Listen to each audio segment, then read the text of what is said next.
And we're doing the live thing. Oh, hopefully. It says we're live. Let's see what happens. All right, let's see. Oh, there's a notification.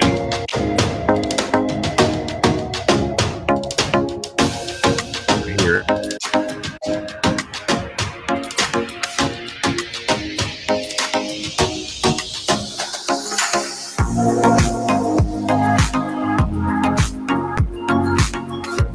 Ladies and gentlemen, welcome to the Evan and Aaron Show presents the Red and the Blue Soccer Chat. Man, I tell you, man. Oh yeah. You gotta hit that. You know, you either anything I say right now is going to have like this sexual undertone, because I was like, hey, you got to hit that. Oh man, you got to come with you got to come strong. And I'm sorry, it's all good. Starting. It is all good. It's already kicked in. It's already kicked in. Well, you know what? First off, good to see everybody back. Hope you're joining us tonight. It's been a few weeks. Had some personal stuff get in the way last week, and obviously we had to bump things to Thursday night. So we hope you are with us. But folks, we are here to discuss the World Cup and.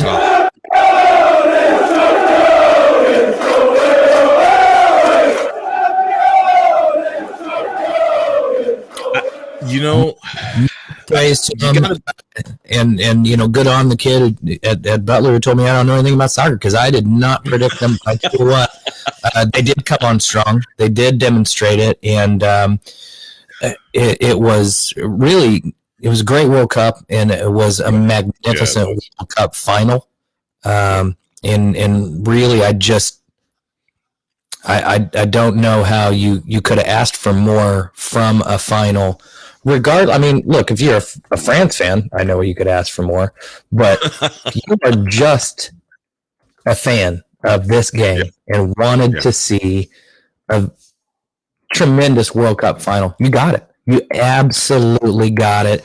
Well, but it was kind of a boring first half. But no, that's how this game works. Okay, it doesn't just explode into life in the first 5 minutes.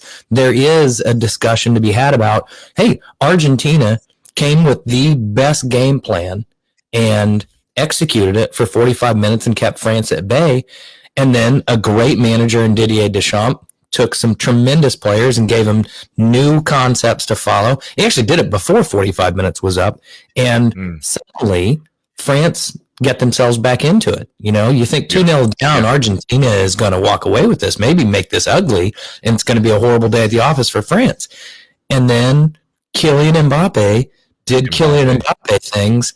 And I just kind of don't know where to start. But Evan, when you watched this match, give me your big takeaways. Like, how do you look back on this match? How will you describe this match to people in 20 years? So, first of all, what's up, Io? Glad that you were able to join us on this snowy night tonight, man. Everybody, just thank you for joining us tonight. 20 years from now, I'm going to say that I had the privilege of watching one of the greatest soccer matches of all time. Yeah. And when I say that, my limited, library of matches that I've watched in my life, I think that it doesn't matter if you were around watching Pele play, if you were watching Maradona with the hand of God. This is the whole tournament, man. And I know we'll dive into this, but this match specifically, Io said to start with hot takes. Here's my hot take, is that it was so wonderful seeing. And even though the shit-housery that Argentina showed to Croatia in the semifinal, into the Netherlands in the quarters, I thought that was sorry. When they fired the ball on the bench, I was really disappointed in Argentina that day. You've got to feel like you felt Messi win that. You felt, the entirety of the journey for Messi.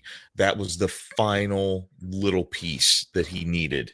But here's my hot take. My hot take is that for the next 2 to 3 World Cups, it is going to be hard to beat France. Yeah. I think you saw it on Kylian Mbappe's face. I think that Mbappe there's a phrase in a show that I absolutely love, and it's called Shoresy. It's a spinoff of Letterkenny, and one of their great sayings is like, "Look, I don't want people who love to win. I want people who hate to lose." Because that winning piece is after everything's done, and it's like, yay! But when you hate to lose, it is ingrained in you. Yeah. Yes. And so I think Kylian Mbappe, it was almost as if the handoff of the goatness, if you could, it really did happen. We got to see Kylian Mbappe because a lot of people were talking about the fact this guy earns $1.4 million a week, Aaron. And people were like, holy what the hell? Why? We got to see why he earns 1.4. When you put your entire team nation on your back and you score a hat trick in the final, that is ice water flowing through your veins. That is and you can just it's there with him. And the fact is, he and Messi are on the same club team, correct? Yeah. Okay. So you're going to have that there. And Messi doesn't strike me as the person, because he wasn't the person to fire the ball on the bench. He was the person to kind of go and get everybody in separate. He was the person to kind of go and talk to, the Netherlands manager in a very forceful type way. I can't not imagine a scenario that in these next 4 years, Messi isn't going to let Mbappe know that Argentina took that, that they won. And I just think that Mbappe is going to get fed by that. So that's my first hot take, man. What do you think? Well, I want to speak to two things. One, some things that I was talking about. I mean, it is the greatest World Cup final ever played. And it had really everything. Some really fantastic goals. Crazy drama at times. Epic shit-housery from Argentina's goalie. I mean, scoring 3 penalties in a game. I mean, that's kind of unheard of. And for all the people giving Harry Kane shit, it's incredibly difficult to score 2 penalties in a game because these guys study you. And look, quick side note, Harry Kane missed that penalty because he tried to do the exact same thing he did with the first one, only 100 times harder. And he got it off by a skosh. And the difference is between tucking it right under the bar and everybody going, what an amazing penalty kick, to, oh, holy shit, that might leave the building. Yes. It's difficult. What Mbappe did was amazing. And by the way, the middle goal that he scored, the volley, or was that the first goal he scored? I'm just blown away. I think that was the second of the goals, and oh my God, that's just absolutely amazing to do. So I do absolutely agree with you that he's going to be so motivated by having lost this, because let's remember, he's got a trophy. I mean, he could theoretically say, I've already done these great things, but he's going to be motivated by being around a guy like Messi. He's going to be motivated to try to win a Champions League with him, but also try to match some of his levels. People are trying to do Mbappe at 23 compared to Messi at 23. He's already done these things. It does not work like that. And I get kind of annoyed and bored with the whole conversation. And that's part of my joke with the whole Zidane thing, because he actually played defense. But more importantly, respect these players for who they are and what they're doing. This isn't we don't need to compare soccer players in the same ways, because the game evolves so quickly that what Mbappe is doing and the way he plays the game is evocative in my mind of Thierry Henry, but he's also taken it to a whole new level, this attack off the wing and burst of pace and tremendous goal scoring technical ability. Is he already one of the top 10 players of all time? That's a pretty good hot take. And I tell you what, he has certainly put himself in the conversation. I mean, at his age, what he has already accomplished, and he will be, a Ballon d'Or winner. He will. There's no question in my mind about that. But the one thing I want to expand on, and I'll be quick about it, is that you're absolutely right. The world needs to be on notice about France for the next 2 to maybe 3 World Cups, because Mbappe is going to be hitting his prime. Several of these guys are going to be hitting their prime. And think about who they missed. Look, N'Golo Kanté was probably not going to be around for the next one, but he'd been there for this one, and anybody would miss N'Golo Kanté. Yes. Paul Pogba, Hernandez going down early, Benzema not being there, and obviously this would have been his last. But I mean, Paul Pogba is going to be at another World Cup with Mbappe. That's scary to think about. That is it scary. Really is. And then you throw in Tchouaméni. You throw in some of these young Thuram. These are beautiful players playing in a great way. And whether it's Didier Deschamps or if Zidane takes the reins from there forward or from the Euro forward, this is a truly ridiculous French side. And here's the thing. We've spent more time talking about them than Argentina. And, oh, my God, think about, it's Messi a lot, but Di Maria had a wonderful match. And many supporting characters came through for Argentina to make this happen. It is...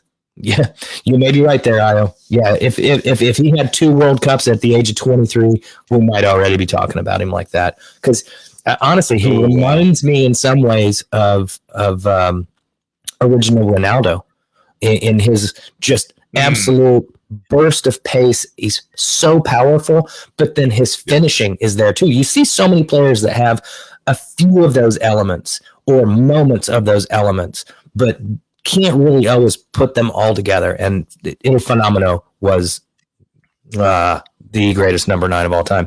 Mbappe, boy, he might roll up onto that one. Yeah, I just cannot. I can't stop talking about how good Mbappe was. Like I'm not sure. And here's the disappointment. And I've been reading stuff online, and I just wanted to go back and just check this out. U.S. fans, I really hope that in 2026, when it's here, and I'm not trying to predict or whatever or anything like that, but if the U.S., if they get to the knockout stage and they get knocked out, for those who stopped watching when the U.S. got knocked out of this tournament, you missed some of the best soccer that you could ever see. You missed some of the best moments that you could ever see. Yeah. We will never see another Luka Modric. We will never see another. What a brilliant play. I mean, that Paul Scholes and Kevin De Bruyne and obviously Xavi and Iniesta get so much love and deservedly so. Yeah. Yeah. But what Luka Modric has done, and he's 37 years old. Yeah. Yeah. This is it. That's it for him. We're not going to see him anymore. He's not on the international level. Yeah. He's one of my favorite players. Like one of my favorite players. The guy, he has a motor that just doesn't quit. And no matter how old he gets, he reminds me of Frank. Like, no matter how old Frank got for Chelsea, no matter how much, he just kept going, and you couldn't stop. Luka Modric was such a joy to watch in this tournament. How he literally took that team. I love the fact that Kovacic, I mean, we're talking about Chelsea. I will say this, and I think we'll talk about this a little bit later. Man U and Chelsea showed up in this tournament. Like, they showed up big time in this tournament. And it was so delightful to see these guys. Senegal, the African nation team. Look, let's talk about that for a second. Usually we talk about the African nations as, fodder for the group stages. Not anymore. Not anymore, my friends. In every group that an African nation was involved in, boy, I tell you what, the other nations had to scrap, man. They had to fight. Senegal, wonderful job. Imagine if they had Sadio Mane. I mean, if they had Mane, oh my God. Morocco, Ghana, freaking Ghana, till the very last match had a chance to make it into the knockout rounds. I was so happy about the parity that was in the tournament this time, that it was so wonderful to watch. Your heart goes out to like Germany, Belgium, those guys. It's like, I want them to succeed. I want them to be good. But boy, I tell you what we saw, Aaron, and I'd like to get your take on this. The parity that was in this tournament, I think, made it so exciting. The closeness of the matches, the final, extra time goals that took it to extra time. It was amazing to sit and watch these matches, and there wasn't really like.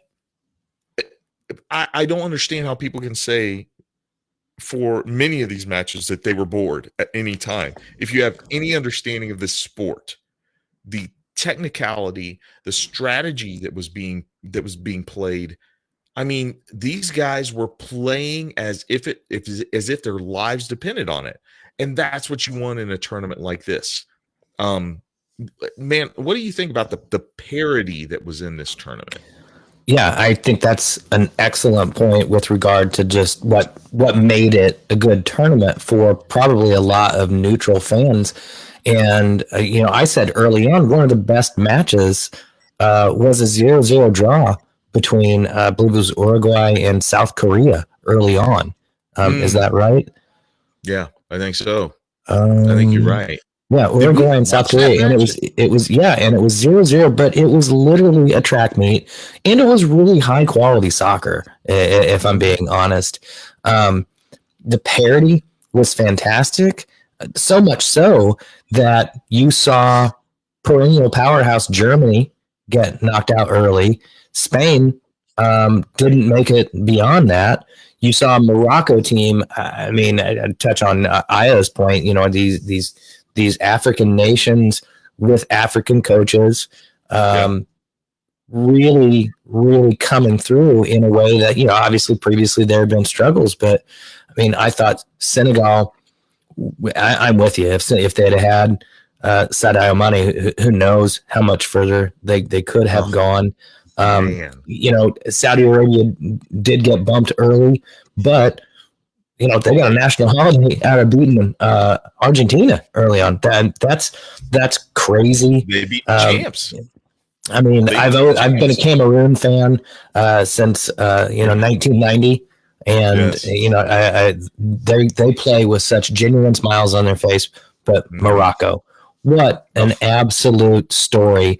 And you got to think that, if you didn't have a dog in the hunt, that everyone was rooting for Morocco. I was at the Ghana-Uruguay match in South Africa in 2010, and the entire continent was supporting Ghana in that quarter.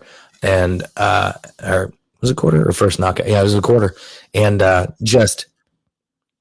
it's amazing. It's amazing when there's a coalescence around teams like that. And that's exactly to your point of the people who stopped watching because their team got knocked out, and probably a lot of Americans, you missed the next big names in the world. I mean, really, I love Ashraf Hakimi. I mean, think about this. Think about Hakimi, Mbappe, and Messi all play for the same team. And then you throw in Neymar, you throw in how many other players at such a high level is just beautiful and amazing to me. And yes, the parity, the closeness, there really weren't too many blowouts. There were a couple early on. And then funny thing, think about it. Spain had a massive blowout. And then got knocked out at the first knockout. Yeah. I mean, if you had to pick people going in, like Spain would have been toward the top of your picks because they were playing so well. I mean, they were playing together, they were playing passionately. But once again, this tournament, what it showed is that at any point, at any moment, a team that you never thought had a chance could make it all the way to the semifinals. And once again, I am still talking about Morocco. Like, you finished fourth, dude, in the World Cup. You finished fourth. And to think about the accomplishments, Japan. Back to your Modric point. Yeah. Croatia, a country the size of Oklahoma and roughly the same population, has made it to the semifinals or the finals of the last three major tournaments. It's seriously amazing. That's like Dayton making it to like to the Final Four. Like a couple Final Fours in a row. Like, thanks, Steph Curry. But think about it. Luka Modric is not a Lionel Messi or Cristiano Ronaldo. Like, oh my God, I do all these things. He's a Kevin De Bruyne. I facilitate. Yes. Imagine if Croatia had a Karim Benzema. Imagine if Croatia had a Harry Kane. And they still have great players. I'm not denigrating anybody, but I'm saying. No. Think about what they have accomplished by being a team, right? Morocco did this by being a team. And truly, I think Argentina got over. Yeah, Messi had some phenomenal moments and did Messi shit, and they probably wouldn't have won without him. Sure. But they had to perform for him as a team. Absolutely. Next piece I want to talk about is, and you touched, what's that? I said, yeah, man. Oh, okay. Next thing I want to talk about, and you touched on it. I want to give, there you go. I want to give our friends across the pond some props. The English national team played incredibly well. They played well, and I feel for Harry Kane. I really do. I feel for him because that can happen to anyone. That can freaking happen to anyone. And you explained it so well. Here's the thing, is that I think English fans, I think they'll come around, and I think they're smart enough to understand this. They're savvy enough to understand. It may take a while. But I think they're savvy enough to understand that, once again, the technicality of what takes place during a penalty kick. Like, Harry Kane. Exactly.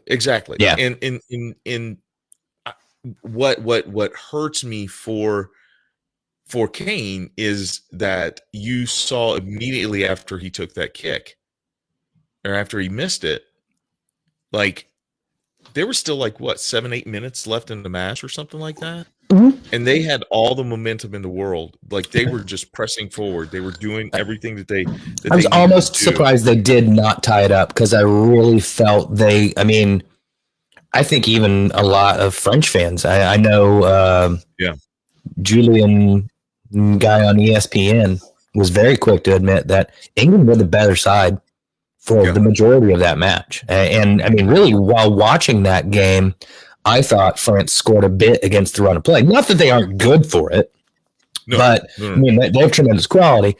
But England really should have been up in that match, and they weren't, and obviously paid for it, got themselves back into it.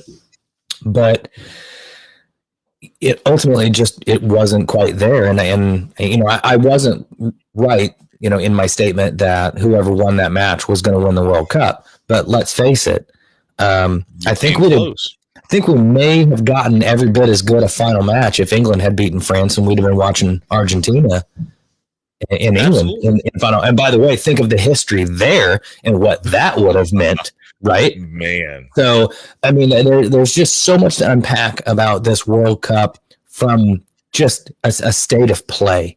point of view. Yeah. Like, Yeah. We got some injuries, and that's unfortunate. And because this is right in the middle of the season, it's going to be interesting to see how the teams that had lots of guys go off to the, look, you said it earlier, Chelsea and Man U guys did great, but that means they also played a whole bunch of games that they wouldn't have quite been playing at this time of the season in a totally different system. And now they've got to come back. How they're going to look, how they're going to feel. Are we about to see a whole lot of stress and overuse injuries over the next 2 months from guys who went deep into the tournament,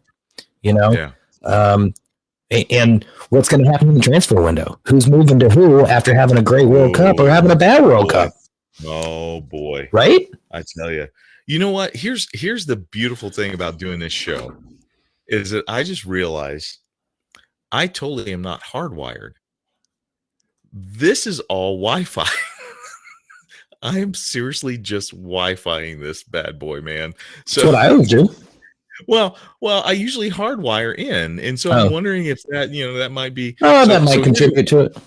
That might contribute to things. So here's what we're going to do, ladies and gentlemen. I am going to turn the mic over to my good friend Aaron. Aaron, not the last piece, but the next piece I was wondering about.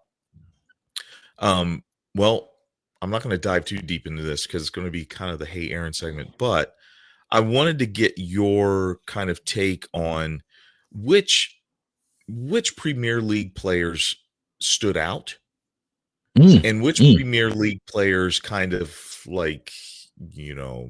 probably should have stayed home. What do you think, brother? Well, I think the easiest place to start is with the English national team.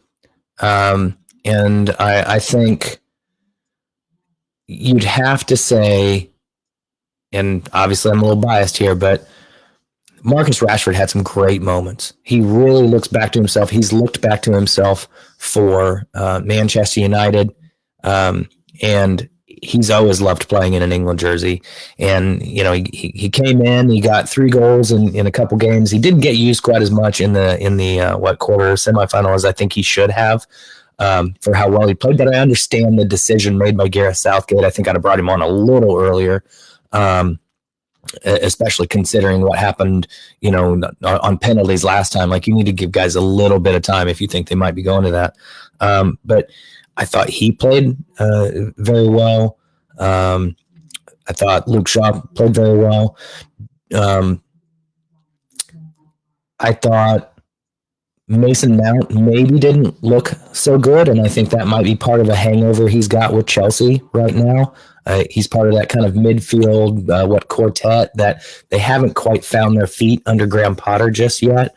But I don't think he's really hurt. His stock isn't going down because of it. It's not like Mason Mount is all of a sudden be relegated. There were a couple guys that I don't think they play in the Premier League anymore. It's escaping me right now.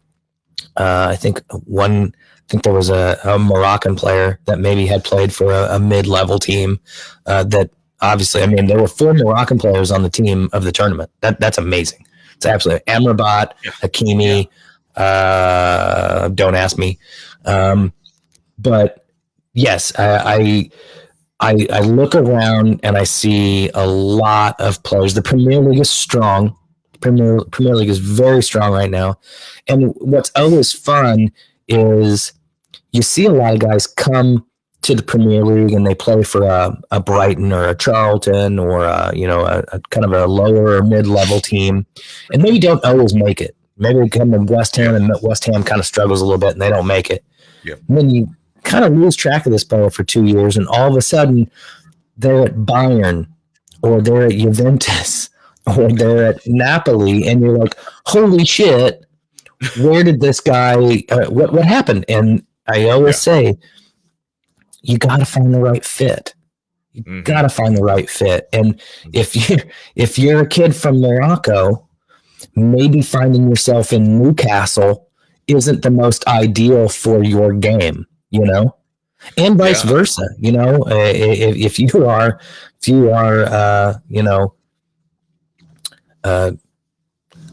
I don't know how Erling Haaland's going to handle Rome. that sort of thing. Maybe not. That's maybe a poor example because I think that guy's going to be good wherever he goes. But I always go back that it's all about systems and comfort and things like that. Mm-hmm. Jose Antonio Reyes is always my classic example of he just never adjusted. He was a great player, never adjusted, goes back to Spain, wins the Pichichi. It's sometimes you just need home cooking. Yeah, this transfer window is going to be insane. Mm-hmm. And I think it's going to be insane all over. It's going to be weird to see how teams spend money in the middle of the season in a way that normally doesn't happen. The January transfer window rarely, gives us those really super crazy ones. But I think we're going to see more of that. I know United are looking at Gakpo and other players as a direct replacement for Ronaldo. Chelsea have got to be looking for a number 9 as well. And for probably just reinforcements in general. At this point, Graham Potter has to start thinking about how to make this his team. I was going to say, go ahead, go. Before you hit the sounds, let's go to halftime because I got a lot to say about Graham Potter and. All right, Chelsea. Man. What have I got here? A little something.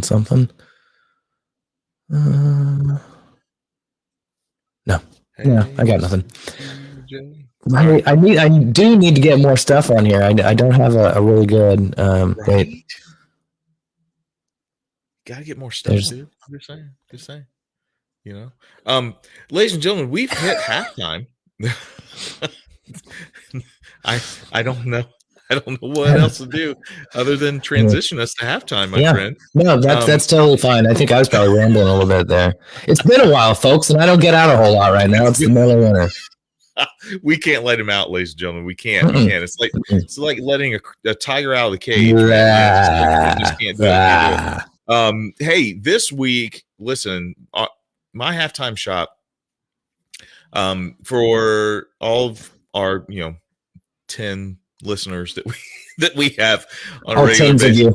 All tens of you. I am going to be kind of stepping back. I've got to finish up this doctoral process. I've got things at work that are calling me to really dedicate some time. I've talked to Aaron. The podcast is going to be in great hands. I'll be on here probably about once a month or so, just to kind of check in and be a guest on the show. We don't know. The format may be changing. We may go once a month. I don't know, because there's a lot of life stuff happening for both of us right now. Mm-hmm. But guys, listen, my halftime shot is to each and every one of you. To everybody that tunes in, to everybody that listens, everybody that sees us out and about and supports us. The show isn't going anywhere. It's going to continue. Even if it, means that, hey, we're not on as often, that just means that we're going to have a lot more great content, to share with you. So my halftime shot goes to my good friend, Aaron. Thank you, sir. This has been like some of the best times for me. I've grown as a football fan. I've grown as a amateur podcaster, whatever you want to call me.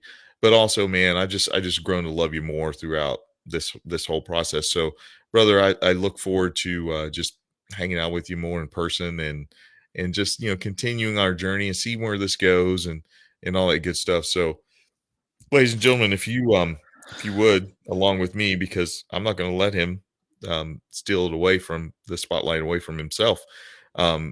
My friend Aaron deserves all of our halftime shots tonight. Just like I said, life stuff is great and shitty at the same time. And indeed, for both of us, you know what, we've seen that. But right now, my friend, this one's for you. Love you and sláinte. I got you, brother. Love you. Yep. All right. I told you I got like a new Elijah Craig right today. Right? Yes. Oh my God, it's so good. So fucking smooth. God. I hope my mom isn't listening because I use it. Do we quickly address a little bit of the U.S. men's national team, or do we just go straight into club ball? No. Absolutely. No, absolutely. We do this. we didn't get to kind of address some of the fallout that has occurred in on two levels, and that is we went out to the Netherlands, and I don't think there's really any shame about that, but we did get out thought and out coached. And on that alone, I'm like, I follow the conventional wisdom for the most part of national team coaches shouldn't stay beyond a cycle or a cycle and a half, depending on the other tournaments that they've got going on, just because it gets stale and you want to keep bringing in new blood and new ideas and things of that nature, unless you're going deep into tournaments, in which case I don't see any reason England should walk away from Gareth Southgate. I don't see a reason France should walk away from Didier Deschamps, unless you've been dying to bring somebody else in. But Greg Berhalter is naive. And he was naive in the way he dealt with responding in game. He was naive, specifically in the Netherlands match, about how the Dutch would respond and what he would need to do. He was naive with his substitutions. And he was most naive to believe that there was actually going to be an off-the-record conversation about how the team internally disciplined a player. Yeah. And all of this combined, to me, says he cannot stay. No. And I don't harbor a lot of the negative feelings toward Berhalter that I know a lot of American fans do because of the whole his brother's part of U.S. soccer and all this stuff.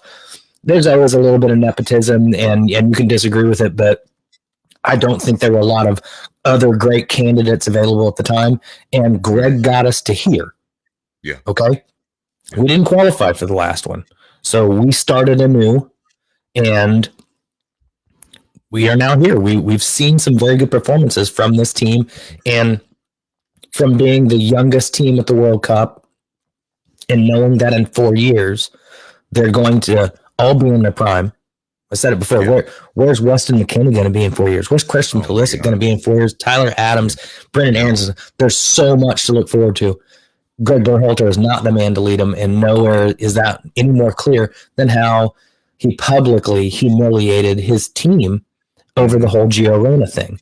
Now, I think Gio Reyna is as much to blame for his not playing as anybody.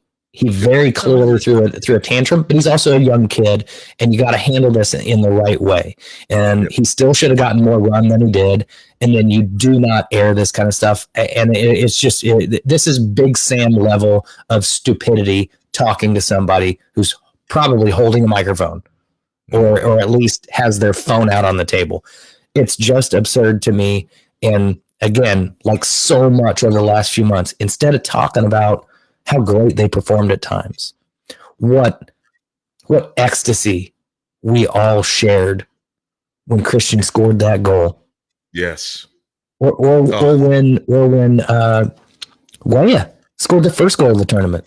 That feeling of release is so amazing. And instead, we're talking about mismanaging a young rising talent. And the difference is, to me, Gio Reyna will probably learn from this and grow in the same way that Weston McKennie did when he got flamed. Greg Berhalter should know better, and I know he's he's not the most experienced coach, but he knows better, especially from a player standpoint. He was on the national team. He played at a high level. He knows better. You just don't air that kind of shit, and it's a failure. And that alone, he should move on. We need to begin looking for the next U.S. men's national team coach that can help us potentially do a Morocco and go to a Final Four, or maybe dream even bigger and say, we're going to win this on home soil. Yeah. There's something to be said in the circles of adaptive leadership. They talk about. Oh, we're getting a professor. I know, exactly. They talk about measuring other people's loss. And as a leader, you have to manage other people's loss whenever your actions affect them. And I think Berhalter neglected to do that. And here's the deal. That's great. If you look at Deschamps, if you look at Morocco's coach, you look at Argentina's. Yeah, if you look at those managers who got their teams to overperform. Yeah. You look at Japan's manager. Oh. There is a level of measuring your players' loss.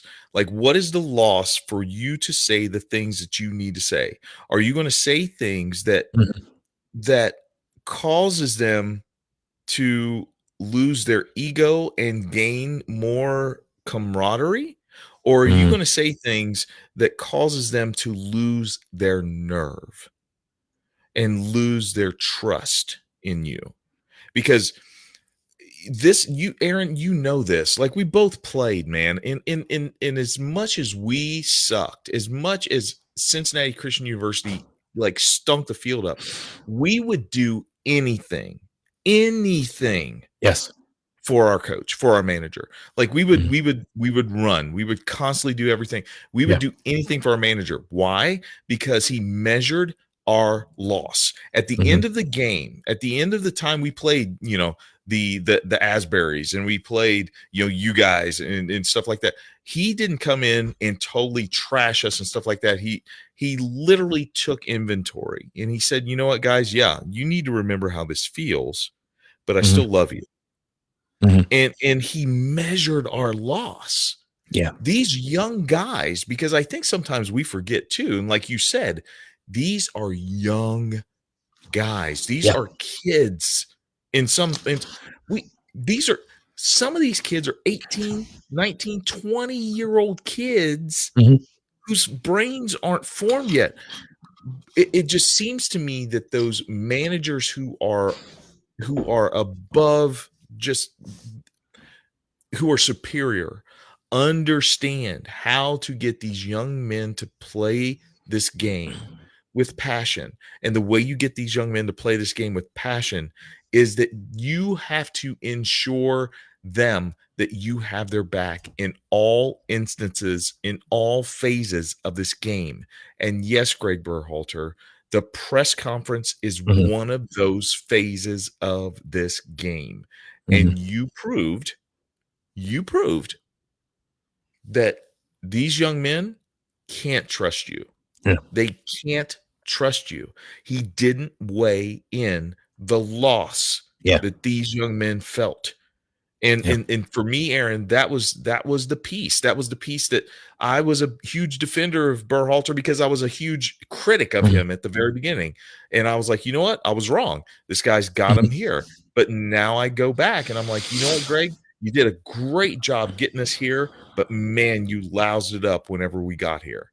It did not set well with me. And I don't think it's going to set well for US soccer. I just don't think so. And I think you're right. I think it'll be gone. That being said, do we need to take a long, hard look at a Jesse Marsch being the national team coach? Yeah, right away I say yes to that.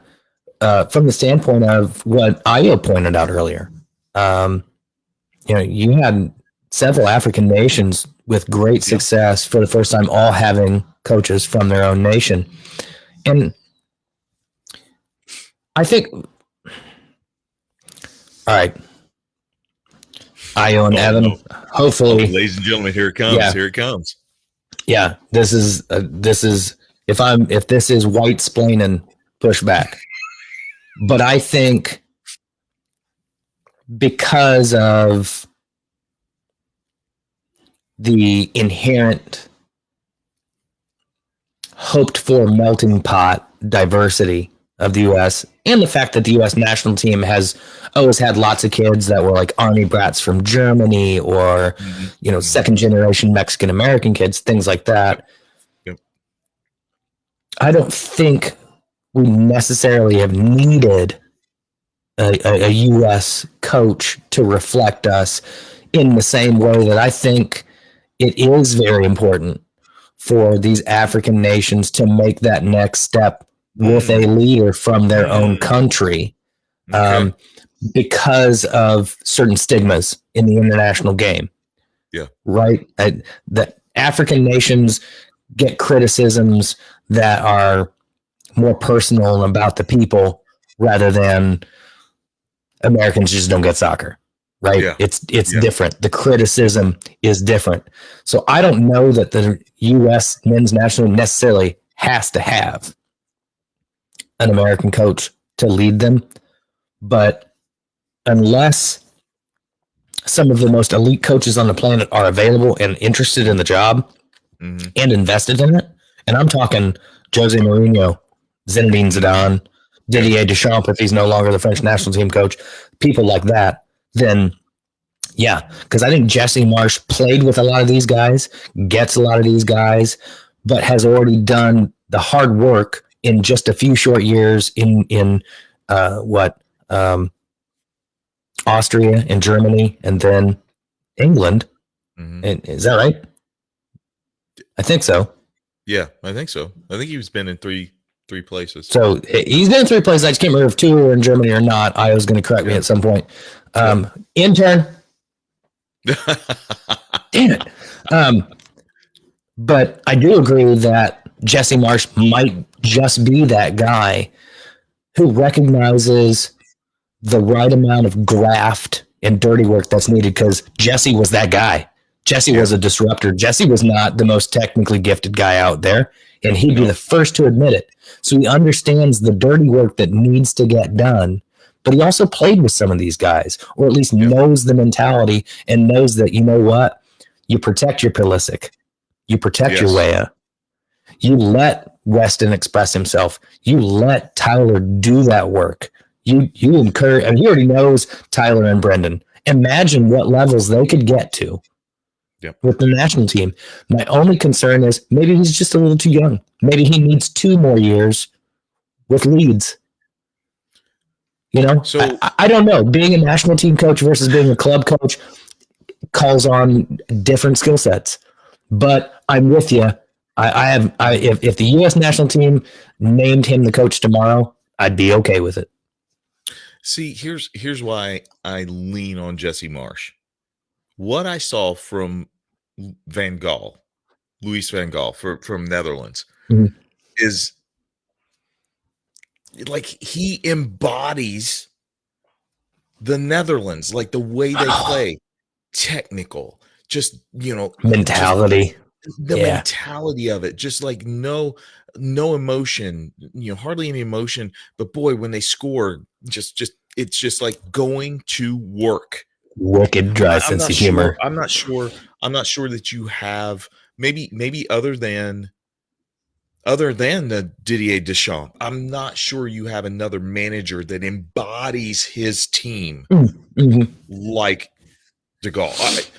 I just Van Gaal, he impressed me, and I want that for us. I want that for the United States. It's not that I want a Teddy Roosevelt figure, you know, but I want somebody with that quiet confidence, at times arrogance, like because that's who we are. Like we are, you know, we can be that little, and that's okay because that is who we are as Americans. We have this little chip on our shoulder because it's like, hey, you guys don't think we're going to do anything anyway, so you know what? We're just going to win this whole fucking thing. And I want that as a manager.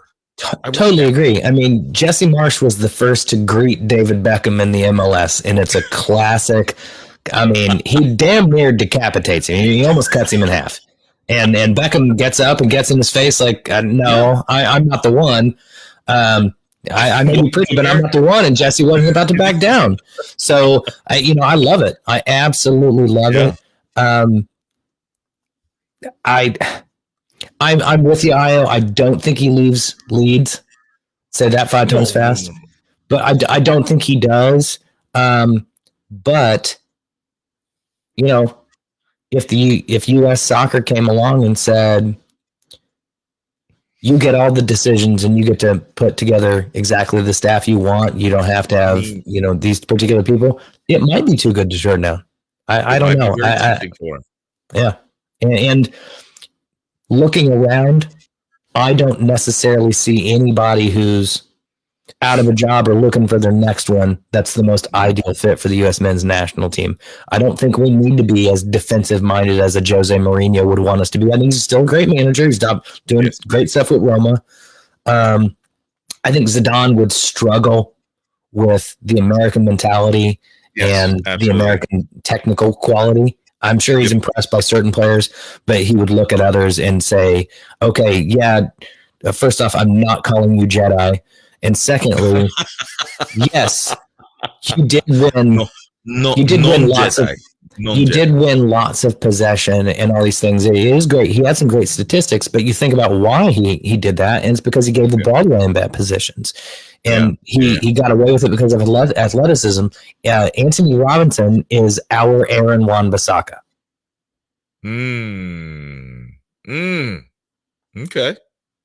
Okay. I mean, nothing. I think we're both on the same page, which excites me because I'm like, this is going to make 2026 so much better. Here's why I'm so stuck on Jesse Marsch, and I get it, Io. That okay. Why would you leave Leeds? Well, in 4 years, you are literally hosting the World Cup, and you have 4 years to work with these guys to get them geared up, and it's not that grind of each and every week. And I don't know. I mean, I could see where that might be tempting, because you could jump out of a Leeds, you could do really well in the tournament, and then you could jump into a Chelsea. You know what I'm saying? I mean, literally, it could be one of those career moves that actually puts you in a better spot. I mean, I'm just saying. I can see it for him. I totally get it, and I'm not poo-pooing it in any way. I do think it's more of a, where is he at in his career? And he's already been asked the question in a press conference, and he's like, I have no intention of leaving Leeds. But that's what every manager says, which isn't to say they're bullshitting, but you don't do contract negotiations in public, and not like that anyway. Right. So there's a lot of question marks. And here's the thing: if they want to reach out to him and say, look, finish out the season at Leeds and then we pick up in the summer, that might be more tempting. Obviously, right? You're not going to. He's not going to leave in the middle of a season. Give him the opportunity. Leave Berhalter to that point, or put in an interim manager. Put Ernie Stewart in charge of things. He's just pushing papers around on his desk anyway. So let him, have a little fun with the national team or Tab or whoever, and then you bring Jesse in. But if that's not going to be the case, then you need to drop the hammer soon. Greg Berhalter cannot just be wandering around the office looking for shit to do. Right? I'm sorry. Yeah. No, you're right. We need, if we're gonna punt on this decision hoping it's Jesse, that's one thing, right? Yeah. If they're negotiating, they're like, yeah, this will get taken care of in July. Cool. If not, what are we doing? Yeah. Because the US soccer hasn't been like, Greg's our guy, right? No. So they're clearly shopping. They're clearly window shopping right now, and the problem is there's nobody obvious. There just isn't. So I don't know, man. You always got to be thinking ahead, and I think that's their failure. Ladies and gentlemen, that was the hot take on the USA men's team. We are not running out of time. Screw it. I've got another piece. Dude, in less than 200 days. Fuck time. In less than 200 days, we have another World Cup coming up, my friend. We've got the Women's World Cup of 2023 hitting us in the face. Finally, back in the summer, man. I'm like, okay, now it regulates my system. I'm able to watch a World Cup in the summer. Dude, the U.S. women's team is coming into this. Isn't it in Paris? Isn't it in Paris? Or at least in France? I think so. I kind of need to go. Well, here's the thing. I'm going to Germany in like May, dude. And Just stay. Just stay. Yeah. Okay. What do you think this is? This isn't a Oh, movie. I do like it when people who post and directly mention us then delete their shit because they got called out. Oh, by the way, and I'll say this to all. Yeah, I knew you were where you're going, dude. I am so sorry because Facebook has changed their things, guys. Right. And so I think I'm posting for me, and I like posting. No, it's okay. No, it's okay. But I wasn't wrong. Like, well, it's because we had. I think it was probably in our feed because I had already liked the article or something like that. So that put it in our feed, and then therefore, ignorant people. I can't. Well, I just don't understand. I mean, first off, his statement wasn't true, and I almost responded because I'm like, I can just name alone that twice this year the Barcelona women sold out the Camp Nou to levels that the men's team never had before. So the fact that people aren't attending the game or people aren't watching is just absurd. Have they not figured out how to best monetize it? Yes. But the problem is everybody's confusing women's soccer for the WNBA. And it's not the same. That's true. And there's conversations to be had about both. And you know what? Maybe we make that a future episode, and Ayo will definitely weigh in on all that. But the reality is we're not at that point anymore, folks. I mean, people tune in to watch the Women's World Cup. The what people watched at Wembley last summer was effing amazing. Amazing. Okay, so we are super excited for it's Australia and New Zealand. Thank you. Okay. My bad, because it's the Olympics that are in Paris, I think is the case. Yes. I'm confusing all my international tournaments. Australia, New Zealand, 2023. Okay, let me see how much flights are. But yeah, I mean, it's just going to be an amazing tournament. So close on the heels of what we just saw of greatness between England and Spain and Germany and everything they did. And now you throw the Americans into the mix. You throw Japan, who's historically been solid in the mix. Oh, man. I mean, I think we could have a really, really excellent World Cup. Also, don't rule out Brazil. I know they're missing, that they'll be without Marta for the first time in, 5 World Cups? So 20 years since that Marta won't be there. I mean, this is going to be great. It is really going to be great, and you get to see the new names. And by the way, if you cared to tune in, you just put on CBS Sports, and you'd be able to watch Sam Kerr. You'd be able to watch all of these players. It's not going to be. Well, I'm talking about the league. Look, you say nobody watches. Well, why aren't you watching then? Mm-hmm. Watch. I love putting the games on.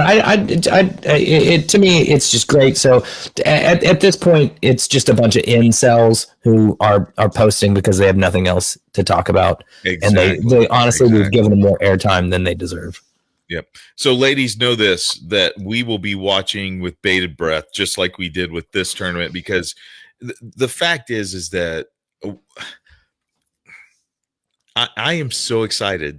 I'm so excited, man. Once again, to see Chelsea players, to see Man U players, to see, just everybody show up and perform. Because if anything came from the men's World Cup, you saw Harry Maguire play like Harry Maguire can play. Yeah. And you said this all along, my friend. When you strap on that jersey, when you put that jersey on that represents your home country, there's something that happens. Can you imagine? Okay, just think about this. Sam Kerr switching from that jersey right there to an Aussie jersey. Right. And it's hosted in Australia. Dude, Australia. She's going to go apeshit in this tournament. She's going to go apey in this tournament. It's going to be great. It's going to be great. Millie Bright coming in with all the other English ladies just saying, you know what, look, we're going to run this tournament over. I mean, it's just going to be. I got my crush on this, so because she's just a big up-front power forward, give me the ball. And then did she not have the goal of the tournament with that cheeky back heel? It was wonderful. Wonderful, dude. I'm so sad that she's no longer with us, but I got to be honest, it is super cool that Lauren James and Reece James, I mean, you got a Gary Neville and Phil Neville, twin brothers, play for Manchester United. That's crazy. right? Yeah. But it's not outside the realm of possibility because of they're having that Manchester United has this team and they're two men. But 10 years ago, that wasn't the case for Chelsea and women's soccer players. And here's Lauren James coming along, and her brother already plays there. They're both Chelsea players. They're both national team players. Dude. It's awesome, man. All my club bullshit aside, that's maybe one of the coolest things ever. Seriously. Come on. It is good. It's like Lauren's going to be like, look, bro, move to the side. Like, that's we got this. We got this. Yeah. My Murcielago goes there. Oh, my goodness. But I'm driving you to practice.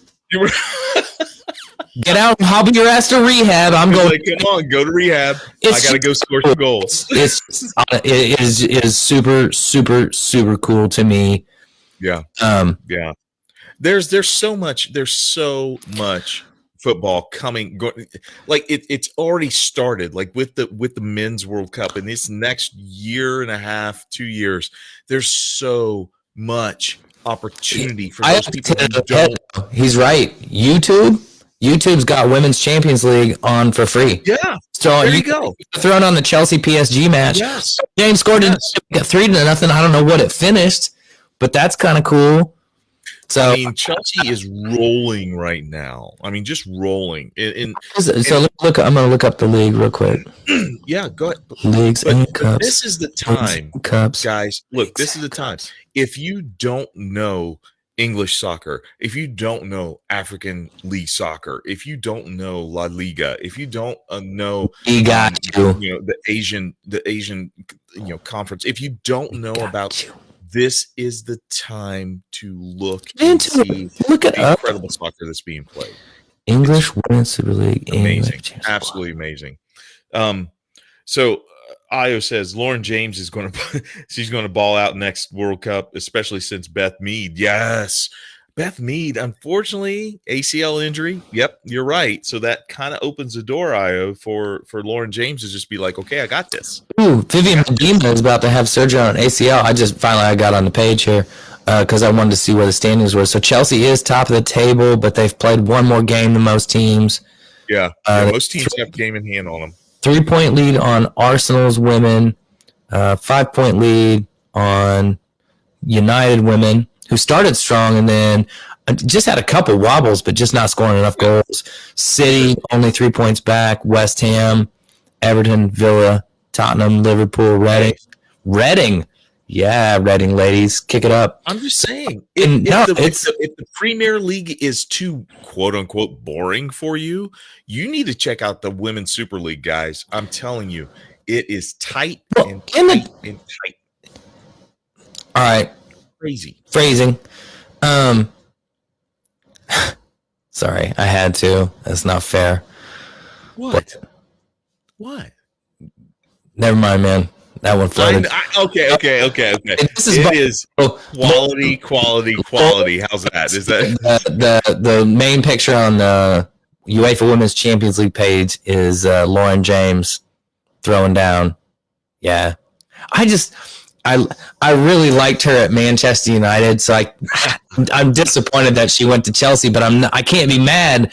Of course, you go to the club where you and your brother can play together. That's just fucking cool. Yeah. And Chelsea's the better team right now, so good on her. I ain't mad. The women move around in a way that I don't quite fully understand, but also the leagues are set up so differently.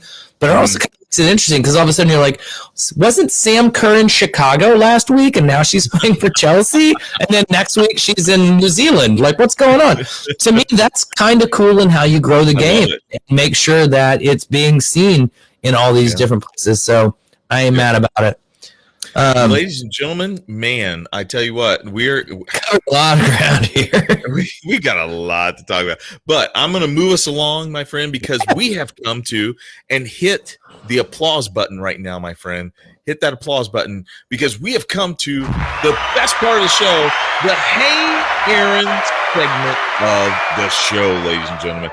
Are you not entertained? Are you not entertained? My friend, I have End of the year question. Laggy crowd there. The crowd's kind of like, whatever. Give him. Is our crowd on ecstasy or something? It's like they're like, we're going to fucking come get me. I have a year-end question for you. A two-part question. Two-part answer. Yeah, best part of this year for you, but as far as no, I'm just going to open it up, my friend. Best part of the year for you, and I want you to start off with this. The second part, though, is the part. I don't want to say the worst part of the year for you, but what you would say to people that is most concerning for you. So the most concerning thing that you have seen throughout this year could be either in sports or just, okay, whatever, or anything like that. Like you're like, hey guys, you know what? We need to do this, or we need to keep our eye on this, or we need to do whatever. But then end with the greatest, like the most awesome thing that you experienced this year, and that could be, like I said, anything. Okay, sports. I'm going to keep it to sports. Yep. Just from the standpoint of the question is so robust, it really could be anything. But be anything. I think what continues to be concerning and disturbing and annoying and just I don't quite get it is that France went out on penalties in the same way that England went out on penalties last year. Mm-hmm. And first off, instead of saying, well done, boys, shame we didn't win. Here's some things we could have done better, but we applaud you. We're proud of you. Mm-hmm. There isn't just criticism. There's racist, abusive criticism of these young players who want nothing more to represent France. And a lot of them are second generation, like French African players. Mm-hmm. Mm-hmm. Trying to find this home. And much like Jaden and Marcus and Bukayo for England last year, you had Chouameni and Thuram and probably Mbappe on social media just getting absolutely abused, not because they didn't play hard enough for the national team, but because they were black and missed a penalty kick. Mm. And it's just, I just can't wrap my head around it. Yeah.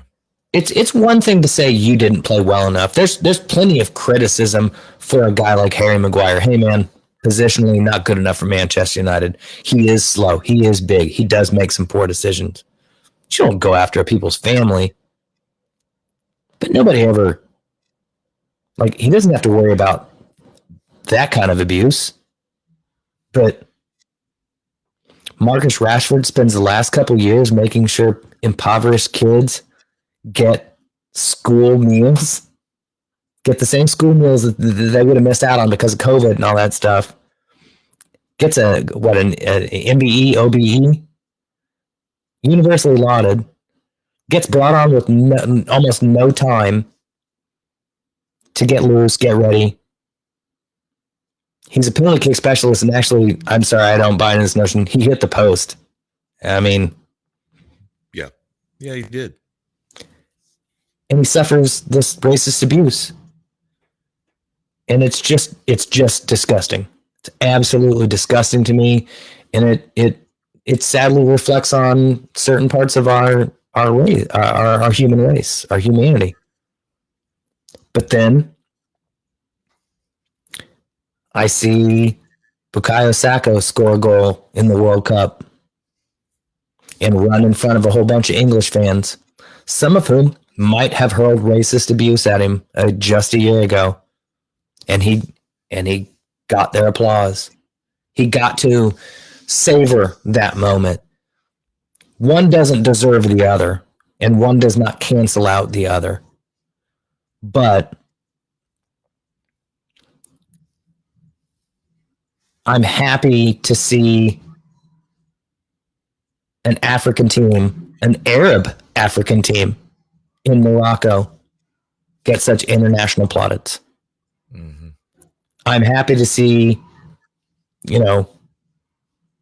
so many of these sides that represent the diversity of the world, these Dutch teams, these French teams. Even the Argentinian team had a guy named McAllister on it. Yes. Right?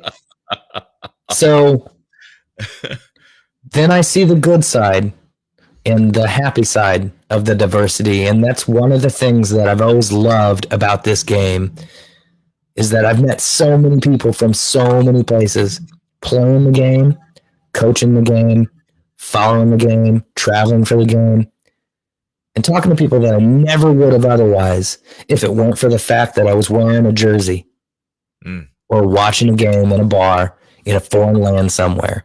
And somebody goes, "You're an American and you like soccer?" Fuck yeah. And I'm here to carry that banner. So from the low point of treating people like shit to the high point of just how it feels to score that goal and how you have to admit, whether you're a fan or not, what side of the debate you come down on, what Messi means to the world as an iconic figure. It transcends this game. When he scored that goal, when he lifted that trophy, millions upon millions of people, billions of people rejoiced. That's a beautiful game, man. Yep. Man, I tell you what, thank you for that, brother. And that is the perfect segue into just letting you continue, with your thoughts. Ladies and gentlemen, thank you so much for joining us tonight. I'm not sure where you're at right now. I hope and pray that you guys are just nice and warm, safe, and that you are with your loved ones and you are huddled up somewhere to where you guys can spend some time together. But my friend, you are amazing. And this is the time where you get to send us out with your final thought. Love you, dude. And man, this is this tournament has been a wild, it's been phenomenal. It really has. And first off, I want to say, if you're anywhere near where we are, I hope you are sitting on your couch watching us on your laptop. Because if you're in your car, put your phone down, because it can be good. I know from the northern tip of this country to probably the middle of Texas, you're getting hit hard right now. Yeah. So bundle up, look after one another. It's only going to be a couple days. We do not need to go raid the milk in the bread. You've got leftover pizza. Look, it's time to eat the bean soup at the back of the cabinet. It's not going to be that bad, right? If you got some extra garlic or something, throw it in there. Yeah, this is where you learn how to be a good cook. Okay. That's it. But I want to say, first off, it would have been my halftime shot, and I appreciate my friend and brother here with his kind words. But I have to say, we lost an absolute great in Grant Wall during this World Cup. And I know there was a lot of crazy conspiracy theories because that's what we do now. But it just turned out to be, a sad part of life.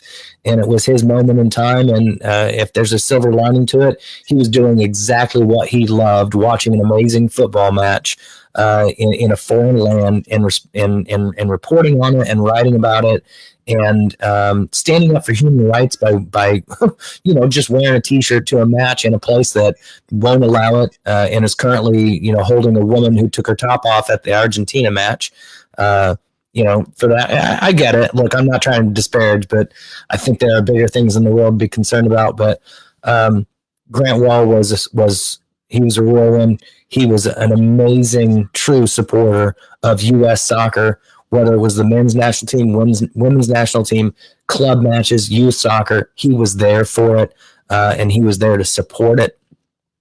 But also, sadly, the human tragedy of this World Cup. I want to remember the highs of this and watching Morocco in their amazing run, and Emi Martinez's crazy shit-housery and glove celebration, and Lionel Messi lifting the trophy and being the crowning achievement of what was already a career that did not deserve any criticism. But thousands of people have lost their lives to make this happen, and it's a sad reflection of kind of where we are. And all I can say is, as I've said so many times, when this was just you and I having some silly fun in the middle of COVID.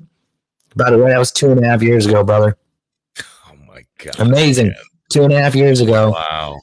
And our job, if we cannot be the catalyst or activist ourselves, is to bear witness, to be part of the record of what's going on, to never forget, and to remind others so this doesn't happen again. So there's a better World Cup the next time around, and that this type of suffering doesn't happen.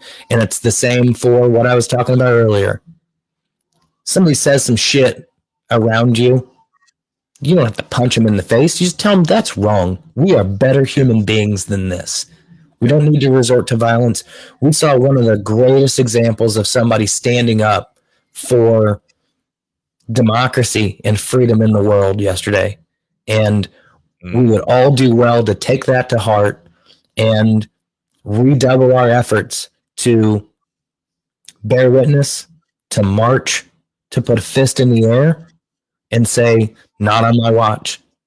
We are here to make a better place for all of us. I don't care if you're a black man, Asian woman, transgender.